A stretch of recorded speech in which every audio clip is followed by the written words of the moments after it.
কাহিনী এটি শুধু একটি ওয়েব সিরিজ নয়, এক নারীর বিশ্বাস, ভালোবাসা এবং চূড়ান্ত প্রতারণার এক জীবন্ত দলিল। গল্পটি আবর্তিত হয়েছে গ্রামের সহজ সরল মেয়ে রূপাকে কেন্দ্র করে, যে তার স্বামী মফিজকে নিজের জীবনের চেয়েও বেশি বিশ্বাস করত। কিন্তু সেই বিশ্বাসকে পুঁজি করেই মফিজ তার সব কিছু কেড়ে নেয় এবং তাকে ঠেলে নেয় মৃত্যুর মুখে।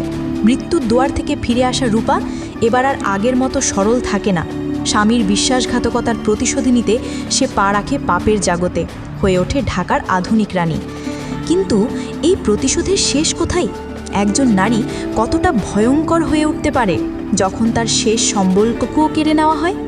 এই সিরিজের প্রতিটি মুহূর্তে রয়েছে বিশ্বাসঘাতকতা, যন্ত্রণা এবং প্রতিশোধের এক রুদ্ধশ্বাস কাহিনী, যা আপনাকে শেষ পর্যন্ত দেখতে বাধ্য করবে। এই গল্পে আমরা দেখব কিভাবে গ্রামের এক সহজ সরল বধূ স্বামীর প্রতারণার প্রতিশোধ নিতে গিয়ে ঢাকার গ্ল্যামারাস জগতে পা রাখে এবং ধীরে ধীরে পাপের অতল সাগরে তলিয়ে যায়। আর তাই নিয়েই আমাদের আজকের ভিডিও, এই পাপ কাহিনী। শুরুতেই একটি বিষয় জানিয়ে রাখি, গল্পের প্রয়োজনে এই সিরিজে কিছু প্রাপ্তবয়স্কদের জন্য দৃশ্য রয়েছে, মানে কিছু অ্যাডাল্ট সিন রয়েছে, তাই পরিবারসহ একসঙ্গে না দেখার জন্য অনুরোধ রইল।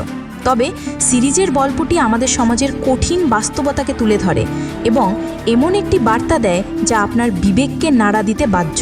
তো চলুন আর দেরি না করে শুরু করা যাক আজকের এই অসাধারণ সিরিজটির গল্প।